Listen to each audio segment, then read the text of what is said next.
안녕하십니까. 좋은 아침입니다. 비가 살살 오는데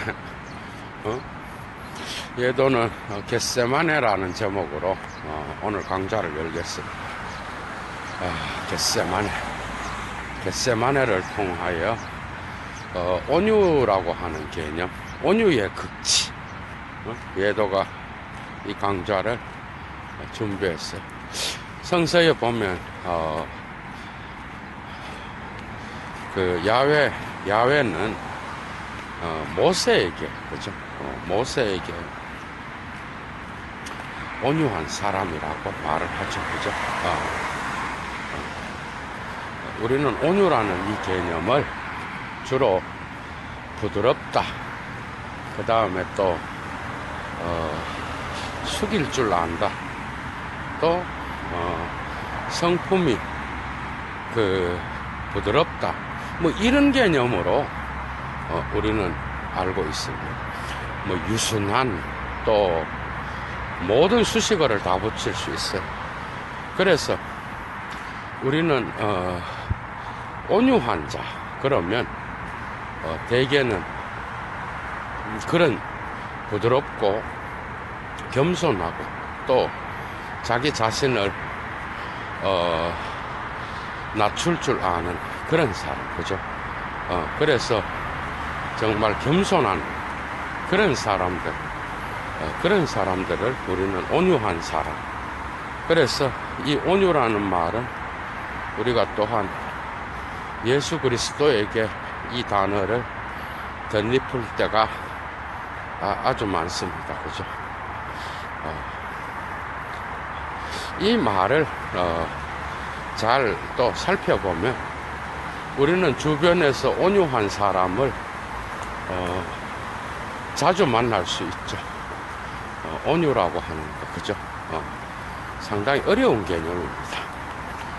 그러나 과연 온유라고 하는 것이 그런 방식으로 해석이 될 수 있는지는 의문이겠죠.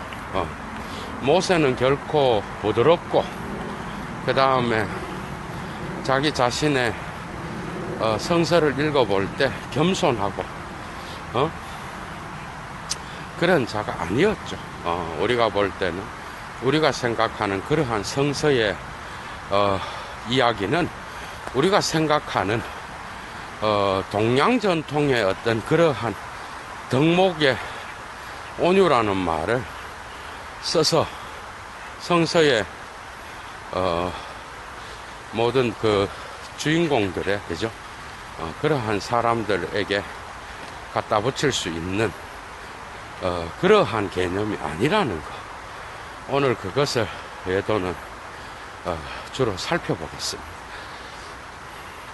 어떻게 보면 온유한 자는 자기의 뜻을, 그죠? 자기의 뜻을 자기의 실존적 상황에서 자기의 뜻을 굽힐 줄 아는 사람.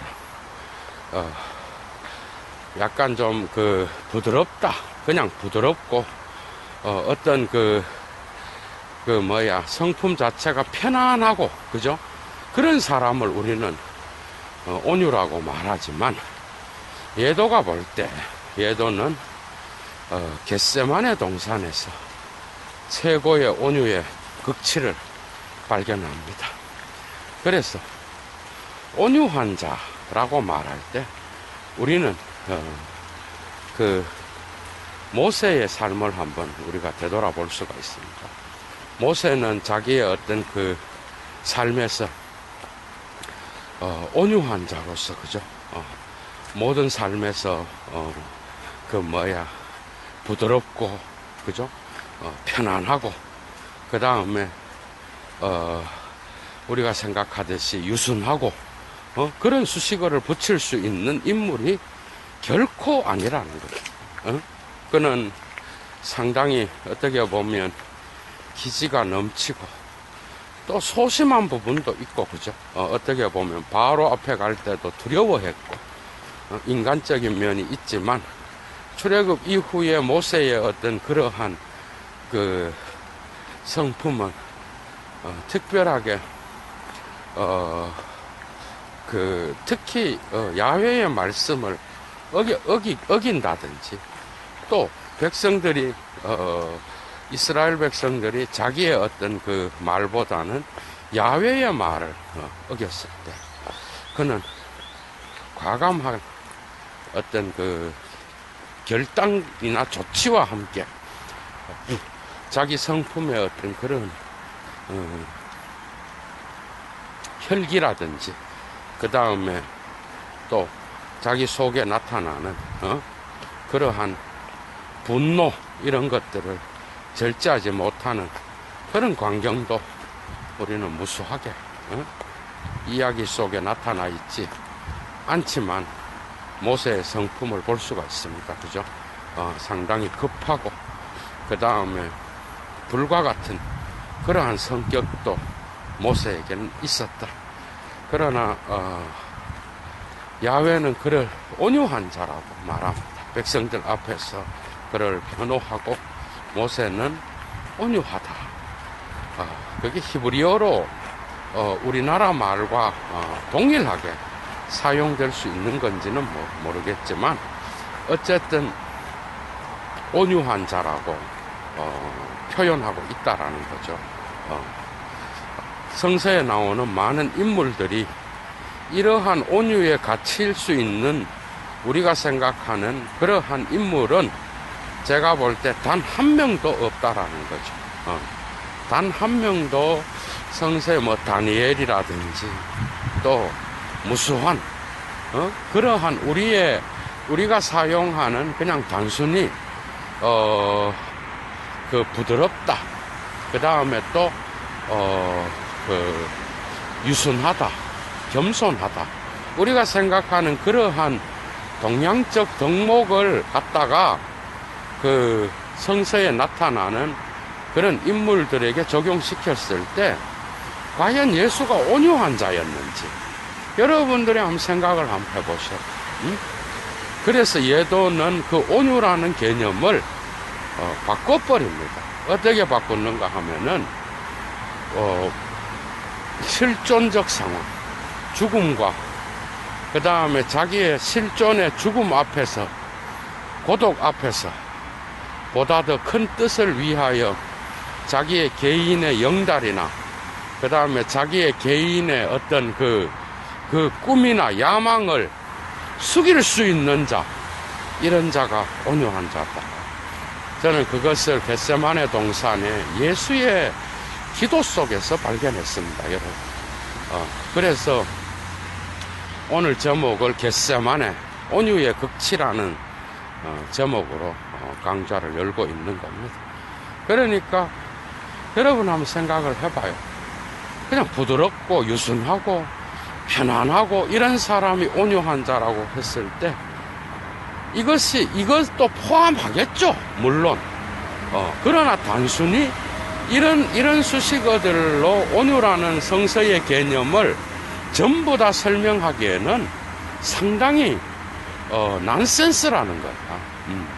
그래서 온유라고 말을 할 때 우리는 우리의 어떤 그러한 사전적 언어의 지식, 개별적 단어의 지식, 그런 것들을 적용해서 성서에 갖다 붙일 때가 있다라는 거죠.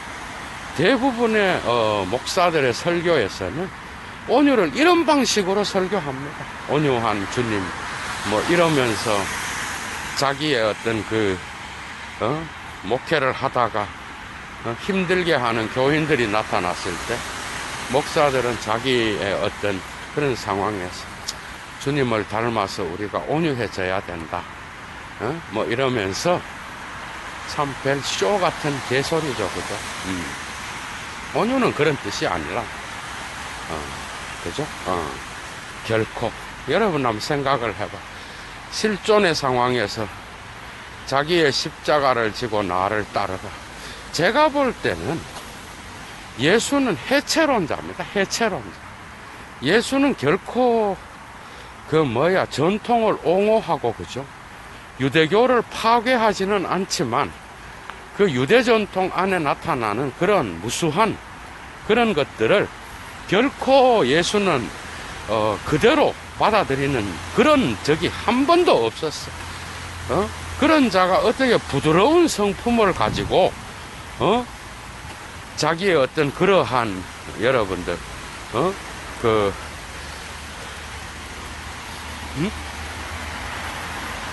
그런 것만 갖고, 자기의, 길을 갈 수가 있겠습니까, 여러분? 그죠? 그런 관점에서 우리는 이 온유라는 개념을 다시 한번 살펴봐야 됩니다, 우리는. 그죠? 여러분 한번 생각을 해보시오. 바리새인들과 그 다음에 또 사두개인들, 그 다음에 또 성서 율법학자들, 그죠?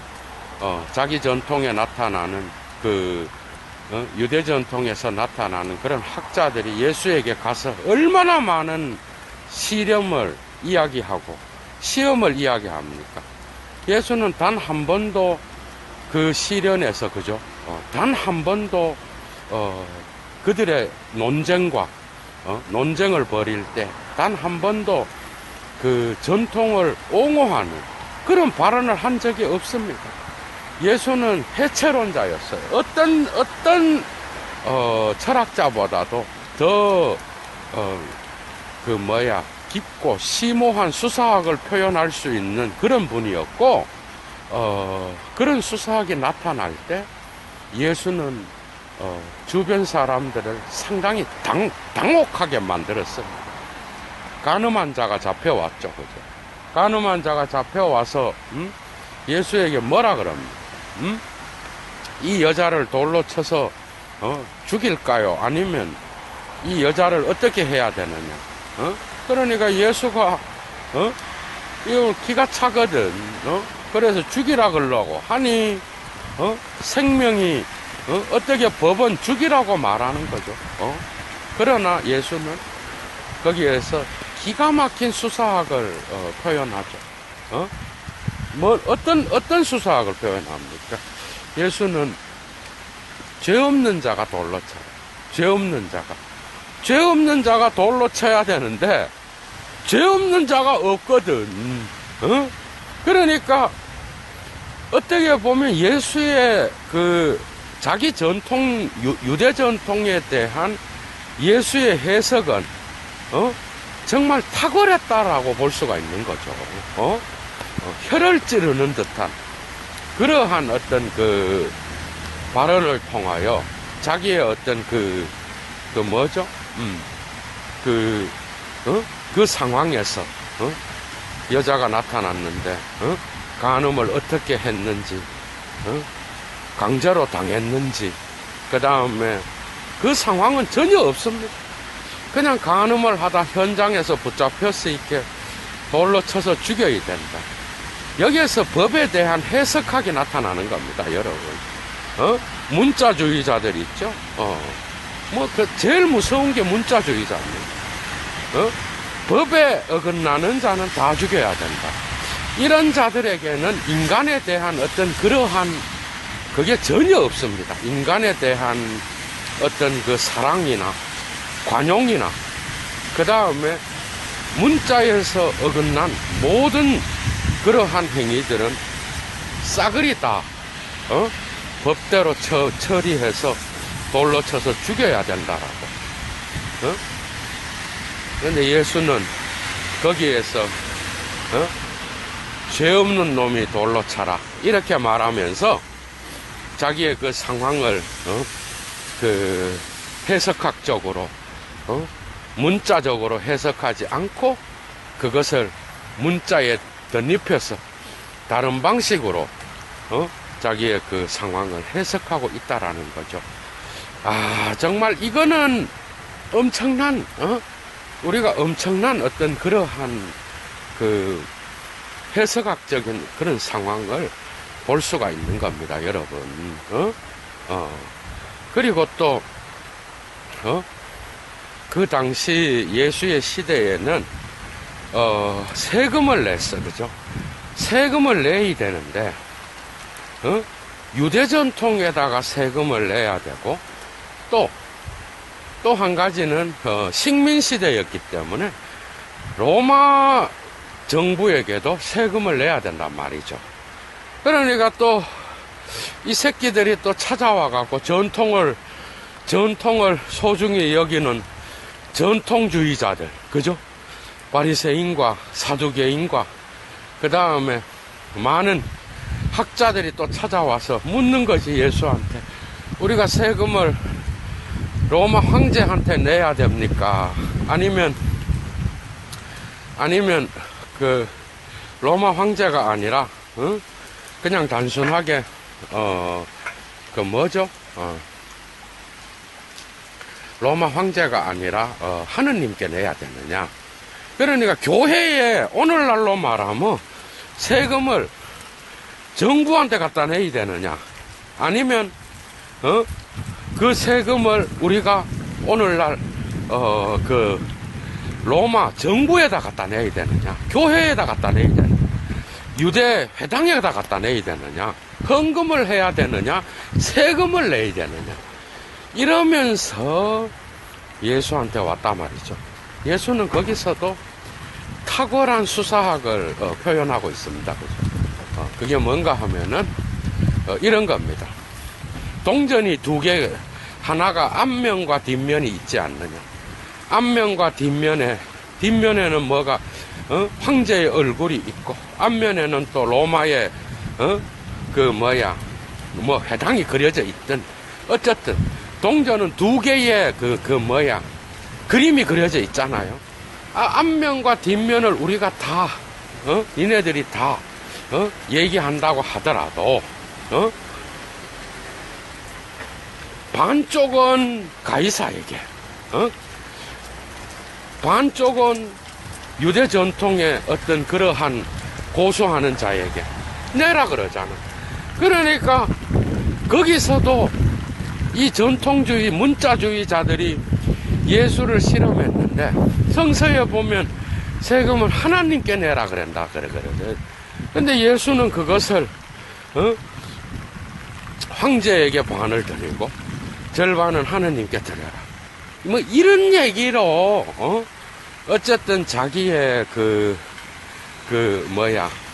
질문, 전통에 대한 해석을 그런 방식으로 했다라는 겁니다, 여러분. 그런 점에서 예수는 무수한 어떤 시험을 받았어. 저 인간이 정말 만약에 거기서 예수가 하느님한테 내라 그러면 그 새끼들이, 전통주의자들이 또 교묘하게 세금을 하나님한테만 내고 세금은 내지 말라 그랬다. 이래갖고 또 예수를 또 고발하고 죽이지 않았겠어요? 그런 것과 마찬가지로 온유하다라는 거는 우리는 성품으로 나타나지만 전부 다 해석학적인 겁니다. 나한테 좋으면, 나한테 편안한 사람, 나한테 말 잘 듣는 놈은 온유한 거고, 나한테 말 안 듣고 대드는 놈은 교만한 거예요, 여러분. 온유하지 않는 자입니다. 온유한 자는 땅을 기업으로 받는다 그랬거든요. 온유한 자의 어떤 그 해석학적 상황은 철저하게 예수한테서는 온유한 자의 해석학적 상황은 성서에서는 땅과 연관되어 있었어요, 여러분. 그죠? 땅을 기업으로 받는다. 한국말로는 덕이 있는 자. 뭐, 이렇게 설명할 수 있겠죠. 덕이 있는 자. 또 또 다른 말로는 또, 다른 사람을, 이렇게, 해치지 아니하고, 또 이웃을, 관용을 베풀어서, 자기가 손해가 나더라도, 이웃에게 또 다른 방식으로 자기의 선을 행할 줄 아는, 뭐 이런 자들도 우리는 온유하다고 말할 수 있죠. 그래서 온유라고 하는 거는 결코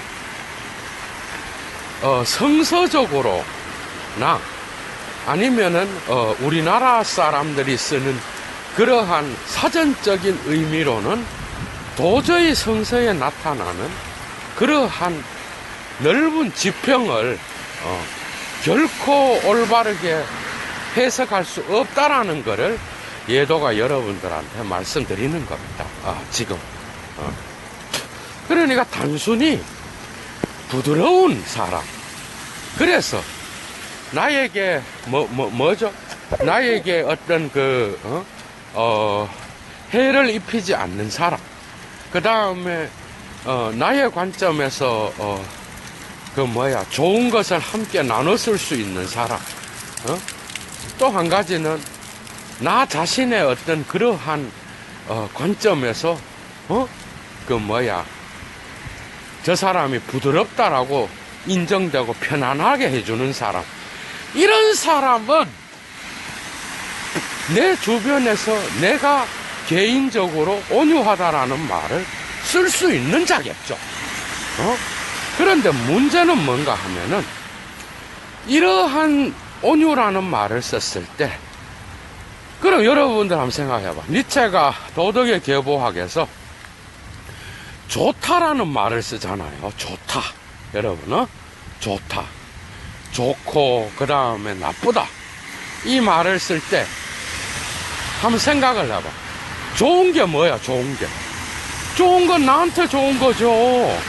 나한테 좋은 거고, 그 다음에 저 사람한테는 안 좋은 걸 수도 있거든. 좋은 사람이라 그러는 거는 보편적으로 모든 사람에게, 그죠? 보편적으로 모든 사람에게 보편적으로 좋은 사람이 과연 존재할 수 있는지, 불가능하다는 겁니다. 비를 맞아갖고, 그건 불가능하다는 거예요. 그러니까, 좋다라는 거는 언제나 상대적인 거고, 그 사람에게 겸손하다는 것도 해석학적인 겁니다. 그죠? 보편적으로 겸손한 사람이 있겠죠. 그리고 더 많은 사람들이 교만한 사람들이라고 말하는 자들이 있겠죠. 그러나 이런 것들은 다 해석학적인 상황으로 해석된 게 상당히 많다라는 거야. 그래서 이런 인격적인 거는 대부분, 그죠? 대부분 이러한 인격에 대한 도덕적, 이러한 윤리적 이런 단어들은 가면을 쓸 때가 많다라는 거야, 여러분. 그래서 성직자들의 양복 배후에, 그죠? 성직자들의 긴 옷, 옛날에 입었던 그 긴 옷 배후에 얼마나 많은 위선이 깔려져 있었느냐니까요. 그거를 니체는 다 까발리고 있는 거죠. 자기의 도덕의 계보학에서. 그래서 금욕이라든지 다른 사람에게 보이기 위하여 부드럽게 말하고 부드럽게 행동하는 걸 예수는 가장 싫어했습니다. 외식하는 새끼들이라 그러잖아. 그런데 이런 외식적인 이러한 온유를 예수한테 갖다 붙인다니까, 목사들이. 그래서 예수의 온유는 그런 온유가 결코 아닙니다. 그런 어떤 가면을 쓰고 위선을 하고 사람들한테 어떻게 보이느냐에 따라서 그 모든 윤리적인 도덕적인 단어들을 갖다 붙이는 이러한, 그러나 속에는 썩어 빠진 욕망과 탐욕과 그 다음에 절제할 수 없는 그 사람만의 어떤 그러한 것들로 가득 차 있고, 그 다음에 그러면서 위선적인 어떤 행동을 하는 이런 자들을 예수는 제일 싫어했다니까. 그래서 온유한 자, 이 말만큼 해석학적으로 논의가 되는 단어는 없다라는 말을 예전에 하는 거죠. 우리는 어떤 상황에서건 온유한 자를 실제로 볼 수 있습니다. 교만한 자도 볼 수 있고, 또 그러나 이런 언어들이, 그죠? 이런 언어들이 니체의 철학을 한다는 건 이런 걸 잘 봐야 됩니다. 그러니까 이런 언어들이 과연 그 사람의 실종과 삶과 그 다음에 어떤 특정 인물에 어떤 적용되었을 때 과연 그게 교만하고 겸손하고 그 다음에 또 이런 걸로 과연 해석될 수 있는지 적용될 수 있는지는 상당히 의문이라는 거죠. 상당히 의문이라는 거예요. 그래서 니체는 도덕에서 특히 말한 그런 겸손, 온유, 절제, 금욕 이런 것들의 속에 숨어 있는 인간의 어떤 그러한 위선과 어떤 그 인간이 갖고 있는 그 가면들을 다 까발려서 드러내잖아요. 그래서 나쁜 공기가 나쁜 공기라 그러기도 하고 냄새가 난다 그러거든. 악취가 난다 그러고 막 이런다 말이야, 여러분. 그 위선이 없는 온유도 있겠죠. 그러나 그 모든 온유라는 말은 상황에 따라서 해석된 거라는 거야, 여러분. 보편적으로 온유한 자가 어디 있어요? 보편적으로 겸손하고 보편적으로 좋고 착하고 정의로운 자가 어디에 있냐고, 여러분. 그 환상을 깬 게 바로 프리드리히 니체입니다. 보편적으로 의롭고 보편적으로 착하고 그런 게 있을 수 있겠죠. 그러나 그 사람의 인격 전체에 적용되는 그러한 건 없다라는 거죠. 어떤 인간에게도. 그래서 예도가 볼 때 이러한 예수의 어떤 이러한 예언자적인 거죠. 이러한 선포들, 예언자적인 어떤 이러한 그 인간들을 바라볼 때 한편으로는 인간들을 사랑하고 인간들을 참 관용하고 그들의 실존적 상황에 들어가서 그들의 깊은 고뇌를 함께 나누는 분이었지만 때로는 이러한 위선적인 종교, 위선적인 그러한 종교의 의식들을 예수는 가장 싫어했다는 거예요. 그러니까 예수라는 이름으로 종교가 생긴 그리스도교도 동일한 짓거리를 하는 거예요. 동일하게 종교의 허례 허식들은 이러한 인간의 어떤 그 종교의 허례 허식들 안에는 위선이 깔려 있는 겁니다, 여러분. 위선이, 위선. 무서운 거죠, 여러분. 그죠? 그래서 예수가 가장 싫어했던 것이 바로 위선입니다. 거짓말, 위선. 거짓말보다는, 거짓말도 해석학적인 게 있습니다, 여러분. 여러분 한번 생각해봐. 어떤 사람이 거짓말을 법대로 하면, 여러분 예수도 거짓말을 한 거예요. 그 여자를 살리려고. 법대로 하면 뭐야? 죽여야 되는 거예요. 그런데 문자대로 모세의 법은 죽여야 되는 거거든. 간음을 한 그런 여자는. 그런데 그 여자를 살리기 위하여 죄 없는 놈이 쳐라. 이게 해석입니까? 어떻게 보면 법 해석이 아니야. 해체예요, 해체. 이런 점에서 때로는 그 어려운 겁니다. 인간의 어떤 이러한 삶에 언어를 사용하는 인간이 이 모든 것들을 순진하게 겸손, 좋은 거야. 교만, 패망의 선봉이야. 그런데 어떤 자가 교만한 자냐는 거예요, 여러분. 여러분 한번 생각을 해봐. 만약에 예를 들면 전태일이라는 사람이, 그죠?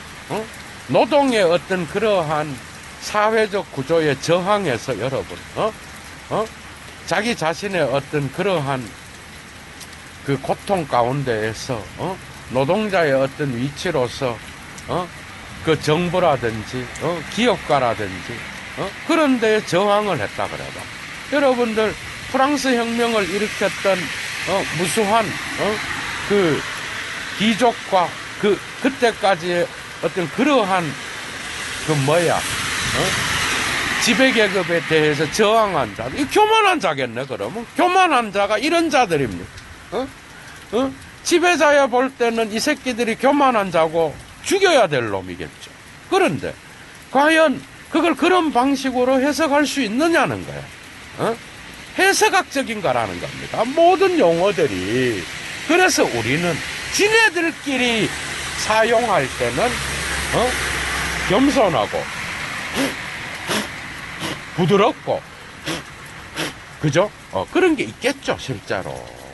그런 게, 부드럽고, 겸손하고, 온유한, 그건 자기들끼리의 리그에서만 통용되는 용어라는 겁니다. 이런 점에서 특별히 종교에 몸담고 있는 자들, 특히 종교의 어떤 그러한, 거기에서 일을 하는 성직자, 그 다음 그 주변에서 하는 자들이 이런 태도가 상당히 많다라는 거예요, 여러분.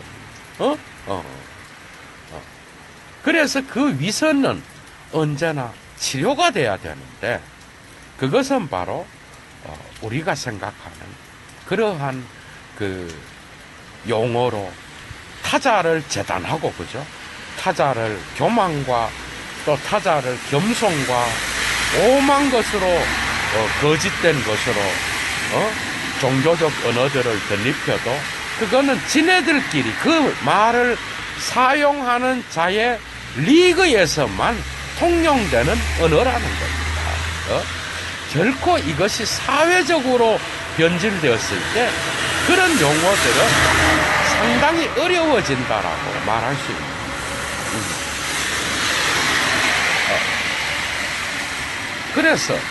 그래서 저는 예수가 위선을 가장 싫어했다라는 이 부분에서 예수는 결코 종교를 만들려고 자기의 하느님 나라를 선언한 게 아니라는 거죠. 예수는 결코 종교를 만들고 싶어 하지 않았어요. 그죠? 종교를 만들려고 그랬으면 예수도 위선적인 게 있어야 되겠죠. 그런데 예수는 거침없는 자였어요. 자유인이었고, 그죠? 어떤 제도도 그의 활동과 그의 공생애를 막을 수가 없었습니다. 단지 12명의 제자들을 데리고, 그리고 또 12의 제자들을 또 가르치는 또 다른 제자들이 있었을지 모르겠지만 소박하게 옷 하나 걸치고, 여러분, 자기의 공생애를 자유인처럼, 그러나 전통에 대해서는 해체론자로서 그는 그 모든 것들을 완수하고 십자가의 길까지 가게 되는 거죠, 여러분. 저는 온유한 것을 예수에게서 봅니다. 예수의 겟세마네 동산에서 예수의 삶에서 온유한 것이 있다라고 저는 생각합니다. 그게 뭔가 하면, 여러분 한번 생각해봐요. 십자가의 길이 놓여 있습니다. 겟세마네 동산은 그 길을 인식했어요, 예수가. 그래서 그 십자가의 길, 죽음의 길을 그는 이미 알고 있었고, 그 다음에 그 죽음의 길 앞에서 예수는 자기 아버지 앞에 나갑니다, 여러분. 제자들은 자고 있습니다. 자기가 기적을 행할 때 민중들은 다 떠나고 없습니다.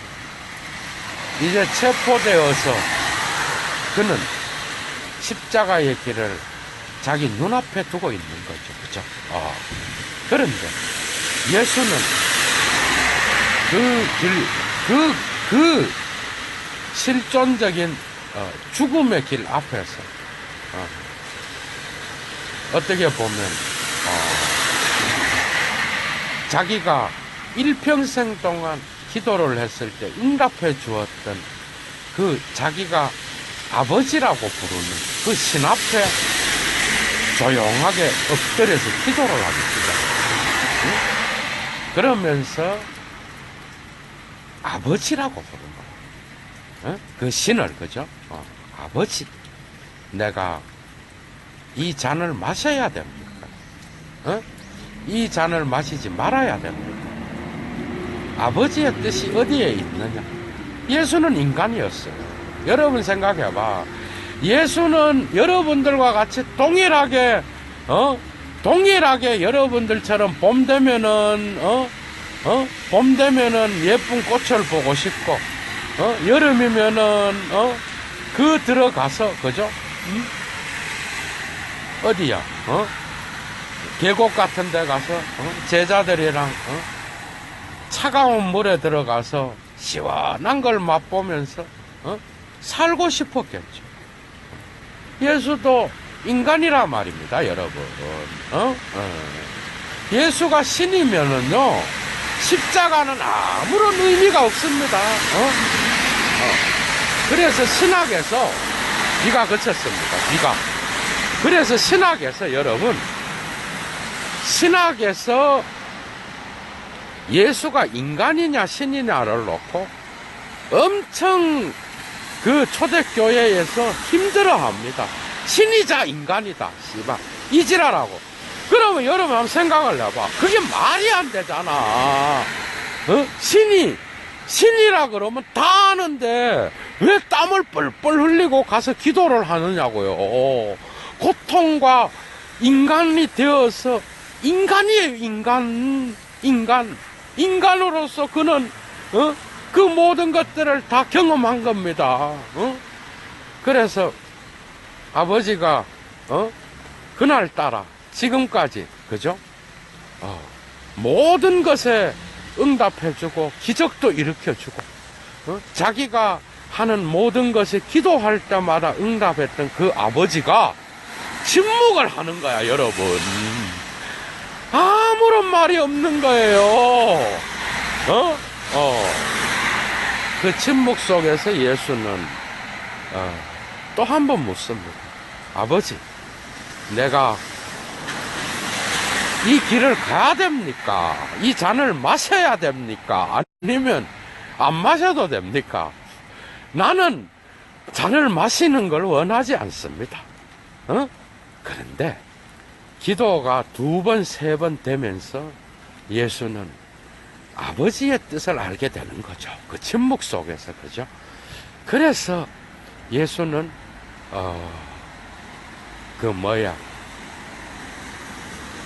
기도가 달라지는 거예요.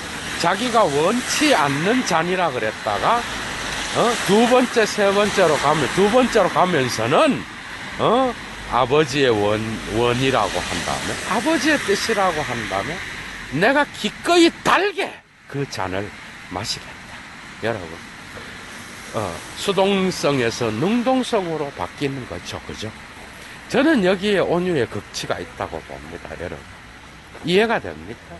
온유한 자는 부드러운 자일 수도 있고, 그죠? 또 이 세상에서 나의 말을 잘 듣고 노예와 같이 정말 부려먹기 좋은 자를 온유한 자라고 말하는 자도 있고, 모든 사람들에게 자기 주장이 없어서 모든 사람들을 편안하기 때문에 온유한 자라고 하는 경우도 있고, 참 예수님처럼 예수를 닮아간다는 목사 새끼들이 그 온유와 겸손 속에 얼마나 많은 위선이 들어있느냐고요, 여러분. 말을 할 때라든지 태도라든지 한번 보라고. 뒤에 가서는 니체의 말입니다. 뒤에 가서는 더 나쁜 탐욕과 욕망을 숨기고 있으면서도 사람들 앞에서 다 잘 나는 그런 새끼들 한둘이 본 게 아니에요, 여러분. 한둘이 본 게 아니라고. 그런 위선적인 온유나 겸손을 갖다 놓고 예수를 닮아야 된다 그러면서 질질 짜고 교인들 앞에서 위선 부리고, 뒤에 가서는 그러면서 목회가 힘들다 그러고. 예수는 종교를 원하지 않았습니다. 종교를 원했으면 위선을 깔 수가 없어요, 여러분. 종교에는 이미 문화적 위선이 있는 거예요. 비가 그쳐서 이제 예도가 강좌를 자유롭게 할 수 있게 되는, 그런 거잖아. 여러분 한번 생각을 해봐. 그런 상황에서 얼마나 많은 위선자. 예수는 자유인이었습니다. 얼마나 자유로웠어요, 그 영혼이. 죽음 앞에서 예수는 아버지의 뜻, 그죠? 아버지의 뜻을 물었다는 것. 그 다음에 그 뜻이 자기가 원하지 않는 그 길이라 할지라도 나는 그 길을 가겠다라고 하는 결단. 여러분, 그게 바로 온유한 자의, 온유의 최고의 뜻입니다, 여러분. 자기의 뜻을 굽힐 줄 알고, 그죠? 자기의 모든 실존적 행복이나 그러한 실존적인 고통이나, 그죠? 그런 것들을 감수하고, 자기의, 안일 무사태평한 그러한, 평안이나 자기에게 행복을 주는 것을, 신의 뜻 앞에 반납하고, 그죠?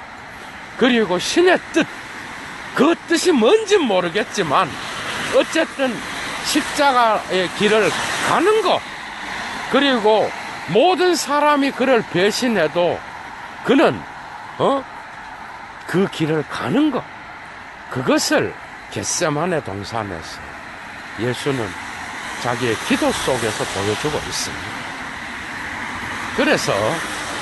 그래서 이러한 그 결단 속에서 나타나는 예수의 어떤 그 모습 있죠. 그 자유인에게서 나타나는 그 예수의 모습 속에서 제자들은 자지, 믿었던 새끼들이 하나도 없는 거야. 여러분 한번 생각을 해봐. 매일 동거동락하고 3년 동안이나 같이 자고, 여러분 한번 생각을 해봐요. 공생애를 하면서, 선생님 하면서 따르고, 주여 그러면서 오만 걸 다 체험하고, 그런 새끼들 앞에서, 그래서 3명 딱 뽑아서 같이 데리고 갔는데 거기서 자고 있단 말이야. 자기는 지금 죽게 생겼는데. 그게 바로 인간입니다, 여러분. 그게 인간이에요, 그게. 실존주의가 있다면 바로 이런 데서 실존주의가 있는 거예요, 여러분. 어떤 인간도, 어떤 자식도, 여러분, 그죠? 어떤 주변에 어떤 친구도요, 이러한 자기의 길, 운명과 같은 이런 길을 결코 같이 가주지 않는다니까, 여러분. 그게 실존주의잖아. 죽음도 혼자 죽어야 되는 거예요. 어느 누구건 간에. 자기의 길이 있는 거지. 그 길을 갈 때에, 그죠? 그러한 어떤 그 고난에, 동참할 수 있는 그런, 그 나중에 철이 들어서 물론 그 제자들이 각각 또 다른 방식으로 예수의 길을 따라가지만은, 그건 그 요한의 길이 다른 거죠. 요한복음의 마지막 장에 나오는 게 그 뜻입니다. 베드로가 또 묻잖아. 요한은 어찌 될까요? 그렇게 예수가, 부활한 예수가 나타나가 한다는 말이, 요한의 길이 따로 있을 것이고, 니는 네 길이나 가라, 이러거든, 여러분. 생각을 해봐. 얼마나 좋은 선생이에요. 이런 선생이 어디 있어? 니는 네 길이 가라. 여러분들 각자의 길이 있는 거죠. 예도는 예도의 길이 있는 것이고, 예수를 닮는다는 게 뭐예요? 예수의 길을 가지만, 그 제자라는 건 뭐야? 예수와 같이 십자가에 못 박아 죽어야 씨발 그게 예수가 갔던 길하고 같은 거, 그런 건 없어요. 그 사람이 처한 실존적 상황에서 자기의 그 사람의 길을 가는 거예요. 그게 신의 뜻이라는 거야. 예수가 말하는 거는 그런 방식으로 저는 겟세마네 동산에서 최고의 실존주의를 봅니다, 여러분. 어떤 자도 예수의 길과 함께 하지 않았다라는 거예요, 여러분. 어? 배신이나 때리잖아, 가서. 나는 모른다 그러잖아. 그래 놓고 내가 볼 때 베드로는 가룟 유다보다도 더 나쁜 놈이야. 내가 볼 땐 여러분. 한번 생각을 해봐. 가룟 유다는 갖다 목매다 죽기라도 한다고, 여러분. 죽으면 지옥 간다 그러고 그걸 교리적으로 목사들이 이상하게 해석하는데, 문학적으로나 인간학적으로 한번 보십시오. 이 새끼는 가서 배신을 한다니까, 여러분. 난 모른다. 3번이나 모른다 그래. 나중에 가룟 유다는 내가 선생을 팔았구나 그러면서 죽는다고, 여러분. 성서의 주변의 해석은 가룟 유다를 개새끼로 몰아가지만, 예도가 볼 때는 정말 인간적인 사람이었어요. 그 사람도 생각을 해봐. 죽음도 용기가 있어야 되는 거고, 어쨌든 그런 것까지 다 할 수는 없고, 그래서 여러분들이 성서에 나타나는 무수한 종교적 단어들 있죠. 겸손, 온유, 그 다음에 또 교만, 또 뭐야, 엄청나게 많은 그런 단어들이 전부 다가 히파크러시를 포연하고 있다라는 거야. 이해가 됐어요?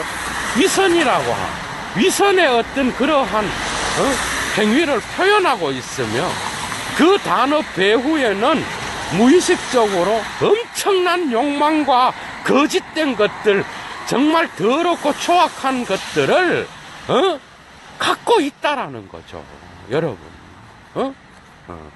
예도도 그렇습니다. 인간인데, 여러분. 근데 문제는 그런 게 없는 것처럼 보여야 되는 거예요, 성직자는.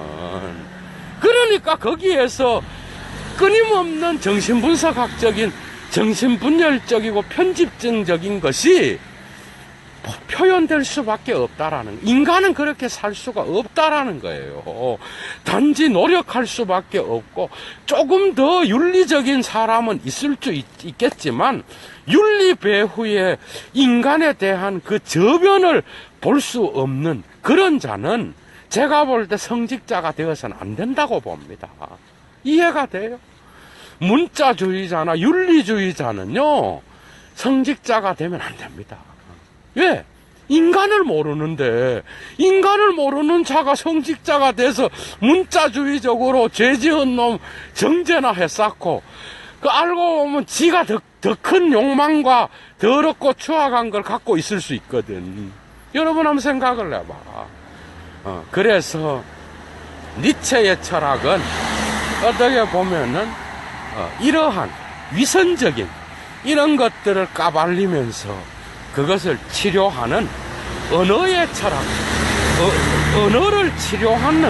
언어를 치료하잖아요, 지금. 겸손이라는 게 다 겸손한 게 아니다. 겸손이 배후에 뭐가 있느냐. 교만이 다 교만한 게 아니다. 배후에 뭐가 있느냐. 이런 방식으로 단어가 갖고 있는 그 인격적인 그런 용어들을 어쨌든 다른 방식으로 이야기하고 있다라는 거죠. 그렇습니다. 저는 마지막입니다. 예수가 위대했던 이유는 그가 최고의 인간성을 알고 있었기 때문에. 두 번째, 그는 자유인이었습니다. 그는 제도가 주는 어떤 그 굴레도 그는 단 한 번도 제도 안에서 그 굴레를 쓰려고 한 적이 없습니다. 그리고 그는 해석학자였습니다. 그죠? 해석학자였고 결코 문자주의자가 아니었어요, 예수는. 그 다음 또 한 가지는 예수는 가장 인간적인 그러한 삶을 살았어요. 그죠? 그리고 겟세마네는 그걸 증명하는 거죠. 겟세마네 동산에서 예수는 다시 한번 진정한 인간이 되었다는 거죠. 그죠? 그리고 그 아버지의 자기의 뜻을 아버지의 뜻에 맞추기 위하여 자기의 모든 것들을 굽힐 수 있는, 심지어 죽음까지도 감수할 수 있는 그러한 어떤 인간성, 여러분, 그죠? 인간성이지. 그래서 마지막입니다.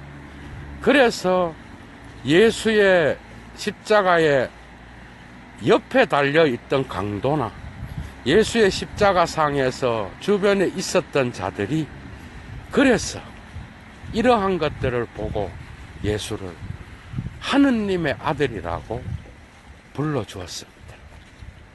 자, 이상입니다. 좋은 하루 되십시오. 주스